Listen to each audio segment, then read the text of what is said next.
Je suis un des cofondateurs de Café Abel. J'étais étudiant à l'IEP de Strasbourg, donc c'est là où j'ai fait mes études, et j'ai rencontré donc en 2000 des étudiants Erasmus qui venaient d'Italie, d'Espagne, d'Angleterre.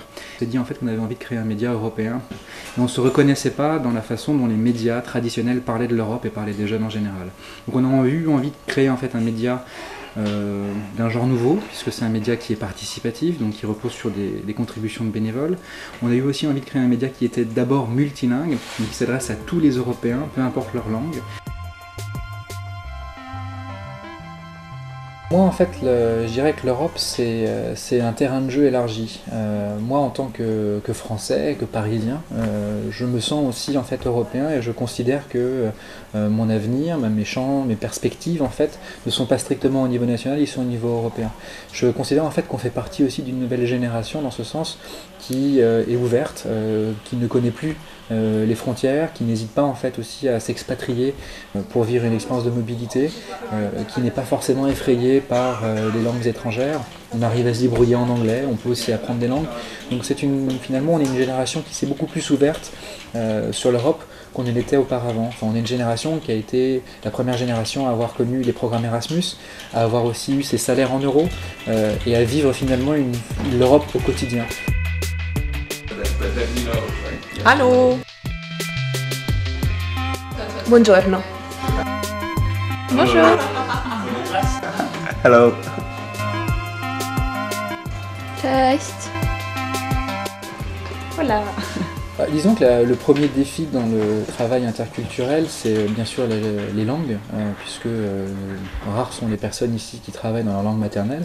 Moi, j'en suis un des seuls, pratiquement. Enfin non, il y a quelques Français en fait qui sont ici.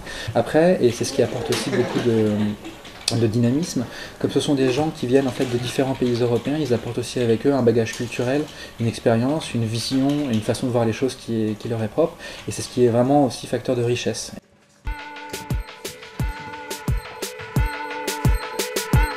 Je m'appelle Katarzyna Piasecka, je suis éditrice de la version polonaise de Café Abel.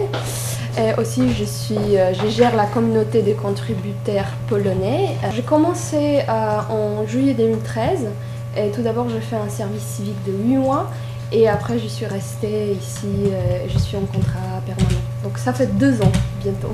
C'est tout à fait enrichissant parce que ça me fait faire plus d'efforts pour parler une langue que je ne connais pas, pour faire l'effort pour les gens des nationalités qui n'est pas la mienne, d'essayer de les comprendre, d'essayer de converser avec. Et ça me fait apprendre beaucoup de choses, beaucoup plus que je pourrais apprendre en Pologne si je reste en Pologne.